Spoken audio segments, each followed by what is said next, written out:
A COVID-19 vaccine may become available to the public. How soon until you can get vaccinated? Anxiety rises as COVID cases peak. Especially as we entered quarantine, I know mental health was a really big part of the conversation. How students can manage their mental health. There are many households in Washington County that are struggling to afford their rent. More information about affordable living in Northwest Arkansas is coming up next. UATV starts right now.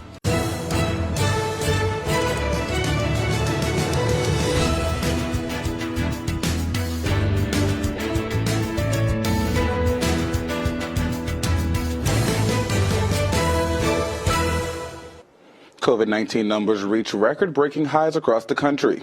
As of today, the United States recorded more than 11 million coronavirus cases, according to Johns Hopkins University. This milestone includes 1,000 new deaths on Sunday. And thanks for joining us on our Monday night broadcast of UATV. I'm Cayden. And I'm Katie Gardner. As COVID-19 numbers continue to rise across the country, statewide numbers also reach record highs. As of today, the state recorded 874 new cases. This makes the total number over 16,000, with Washington County accounting for over 700 of them. As numbers in the state grow, the Arkansas governor rolled out a response on Friday. Governor Hartman created the COVID-19 Winter Task Force, which includes 19 physicians, state officials, and healthcare executives. The governor says he plans to approach this head-on as he enters the holiday season.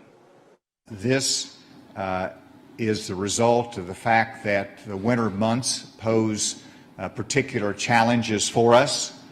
We have our hospitalization rates that are going up.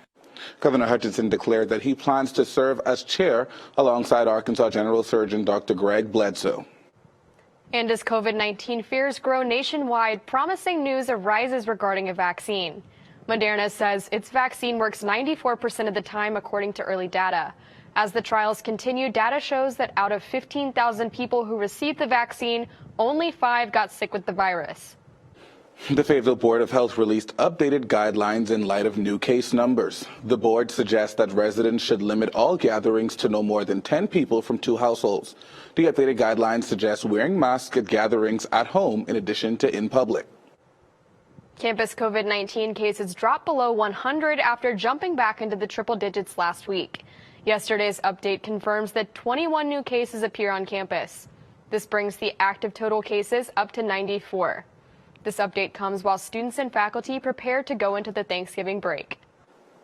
And even though cases on campus remain low, the university pushes for students to get tested for COVID-19 before the holidays.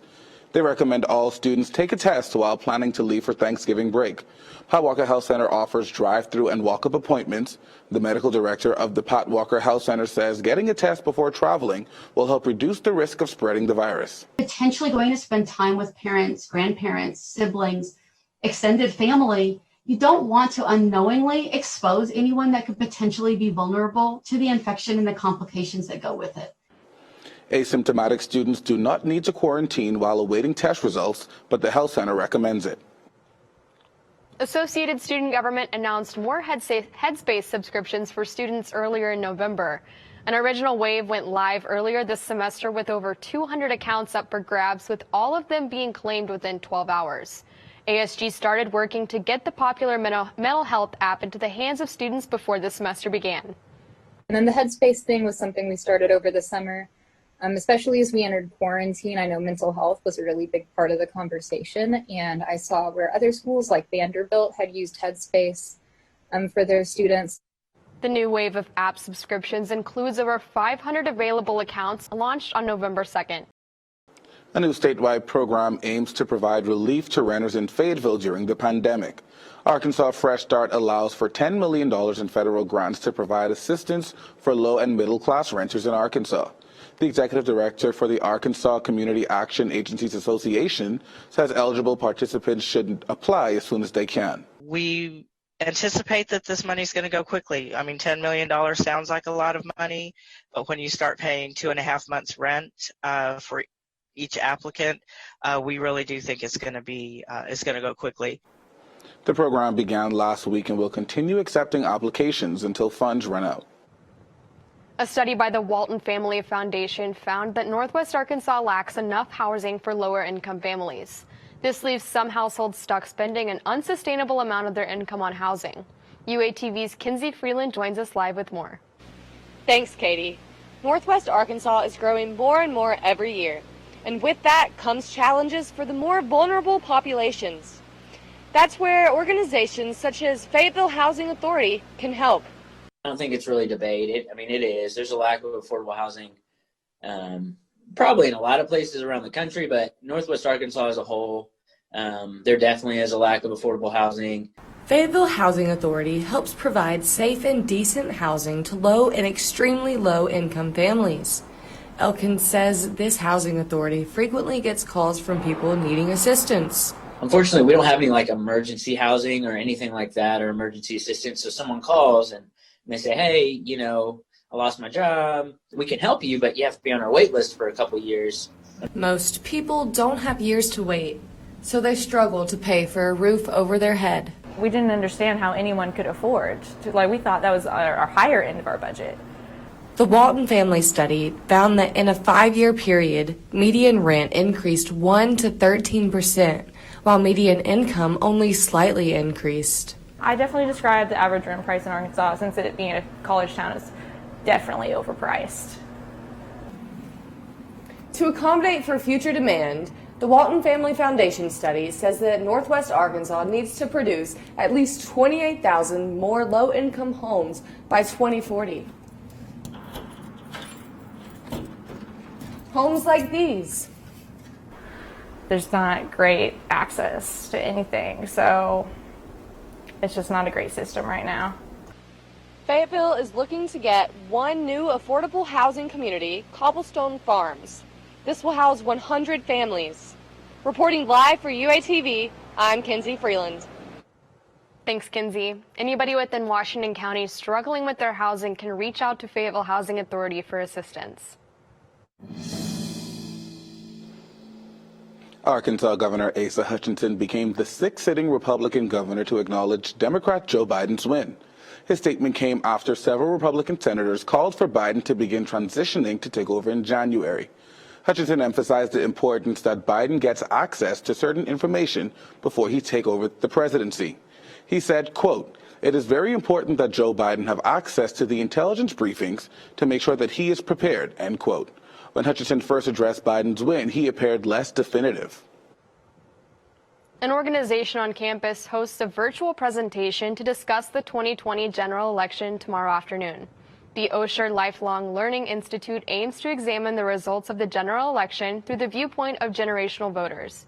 People interested can register for the virtual meeting through the OLLI website. Funding for those in need. How Arkansas plans to help veterans. From hunters to the Hungry's dinner table, how one nonprofit organization in Arkansas is giving back to our communities.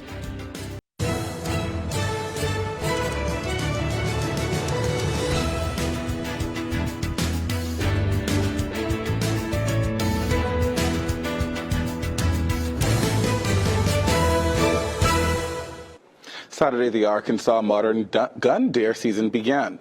Hunters across the state took to the woods, including some people looking to give back to the community and state. UATV's Fletcher Cayden is live with the story. Fletcher? That's right, Cayden. I'm here live at the Wellington National Forest, where our area's local hunters came out this weekend in search of game. For many outdoorsmen, the weekend started at deer camp, then scouting out a spot to hunt, and making sure their shotguns are functioning, just for a chance to get a shot at a trophy deer. But for some hunters, it means more. Hunters across Arkansas use the meat from the deer to give back to their communities across the natural state. The nonprofit organization Arkansas Hunters Feeding the Hungry helps communities across Arkansas by donating venison. Ronnie Ritter, Arkansas Hunters Feeding the Hungry Executive Director, says that the program has been going on for over 20 years and works closely with the Arkansas Game and Fish to identify areas across Arkansas that need the meat. Now, one single deer can feed up to 200 people. That's why Arkansas Hunters put such an emphasis on giving back to the Arkansas community. It allows us to honor the animal and help others in need while doing what we love. The organization has donated over 3 million meals to the communities in Arkansas and survives on the generosity of its hunters. The process starts after cleaning a deer. Hunters can take the meat to a local processor, and from there they will get in contact with local food banks and churches that feed the community. The program has started donating venison sticks to schools for students that don't have much food on the weekend. The current project of schools food venison sticks have been happening all the way from El Dorado to Clarksville in our area. Reporting live for UATV, I'm Fletcher Cayden. Thanks, Fletcher. Arkansas Hunters Feeding the Hungry needs $100,000 a year to stay operational. If interested in helping, go to arkansashunters.com to donate. The Arkansas CARES Act Committee announced a $3.4 million grant for veterans. The grant intends to provide aid to veterans struggling with mental health issues during the pandemic. The program also aims to connect veterans with services in their communities. Organizations seeking funding must apply by this Wednesday. The Fayetteville Black Action Collective launched the initiative Operation Keep Fayetteville Warm. The BAC partnered with Seven Hills, Level 2 Barbershop, and other local businesses and organizations to serve as donation sites. Donation items wanted include coats, sleeping bags, scarves, socks, and gently used masks. Fayetteville makes changes to an annual holiday event this season. On the fun things that we can do instead of focusing on the things that we can't. How you can enjoy the tradition safely. The artistic community in Fayetteville expands virtually. How you can experience street art from your home.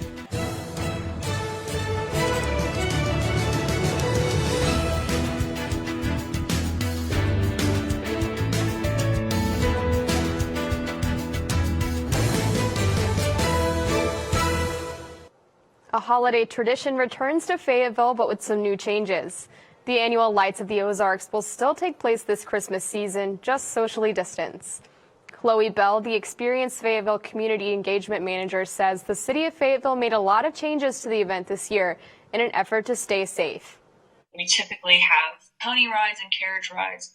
Those will not be taking place under Lights of the Ozarks this year. The opening ceremony will take place virtually this Friday at 6 in the evening. The Christmas pop-up bar Holidays returns to Fayetteville for a second season. The bar features a naughty list of alcoholic drinks and a nice list of non-alcoholic drinks. The Walden Arts Center will host the event with proceeds benefiting the Ghostlight Recovery Fund and other local charities.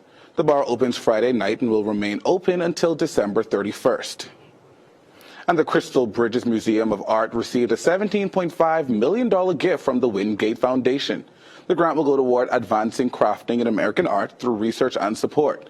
The gift aims to build on the upcoming exhibit, Crafting America. The exhibit will open next year in February. Those looking for view street art in Fayetteville can use a website to find their new favorite piece.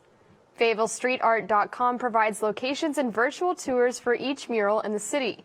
Those who want to see the art in person can plan a tour to various public art spots around Fayetteville. And coming up, a look at the Razorbacks' trip to Florida.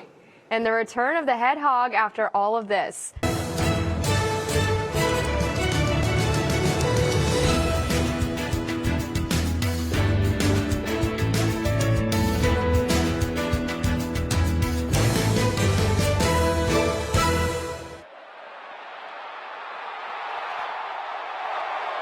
Welcome back to UATV Sports. My name is Jackson McAfee, bringing you the latest on Arkansas Razorback sports. The Arkansas Razorbacks went down to Gainesville, Florida to take on the number 6 in the nation Gators in Felipe Franks' return to the Swamp last Saturday. The Razorbacks lost in blowout fashion 65-35. Franks left it out all on the field, though, completing 15 of his 19 pass attempts while throwing for 215 yards and 2 touchdown passes. On the other hand, Gators quarterback Kyle Trask had a dominant performance as he completed 23 of his 29 pass attempts with 356 yards through the air and 6 touchdowns. Junior running back Traylon Smith went off with 118 yards on the ground on 8 carries. He created a highlight for the Hogs when he ran the ball for an 83-yard touchdown. The Razorbacks averaged 9 yards per play on offense. Arkansas will face the LSU Tigers in the battle for the Golden Boot at Donald W. Reynolds Stadium on Saturday, November 21st at 11 a.m. This comes after a long break for LSU after a loss to the Auburn Tigers on Halloween night. Coming out of that Razorbacks loss to the Gators, senior wide receiver Devion Warren suffered a torn ACL during the fourth quarter on a kickoff. Warren will be out for the season, with his best game coming out of Auburn Tigers on October 10th, where he caught 5 passes for 95 yards and 2 touchdown scores. He ends the year with 15 receptions, 278 yards, and 3 touchdown grabs. On the brighter side of things, head coach Sam Pittman is set to return to practice this Wednesday. This comes just in time for the big game against LSU. Last Monday, Pittman tested positive for COVID-19, while defensive coordinator Barry Odom served as the interim head coach for the Hogs against Florida in Pittman's absence. The Arkansas volleyball team defeated the number 14 in the nation, Texas A&M Aggies, 3-1 last Saturday in Barnhill Arena. This is the first time since 2015 where the Hogs defeated a top 25 ranked team. The Razorbacks finished the fall slate 6-2 on the year, as well as being undefeated at home with a record of 4-0. Junior Gracie Ryan had 45 assists, 16 digs, and 4 sets, with fellow junior Lauren Evans posting 20 digs and 5 assists. In the NFL, the Minnesota Vikings take on the Chicago Bears for tonight's edition of Monday Night Football at Soldier Field in Chicago. The Vikings enter tonight's matchup 3-5 on the year, with the Bears at 5-4.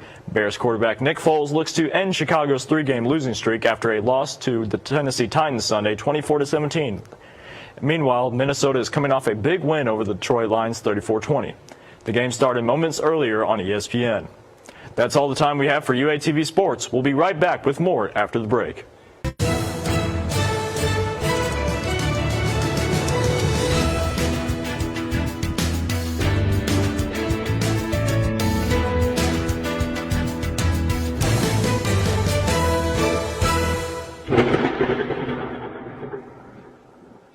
Cooler temperatures will stick around Fayetteville throughout the week. Tomorrow will continue the trend of 60-degree weather, with the high sitting at 68. Sunny days will pair with the fair temperatures for those wanting to spend time outside. And one classic cookie now comes in a gluten-free variety for those that can't enjoy gluten.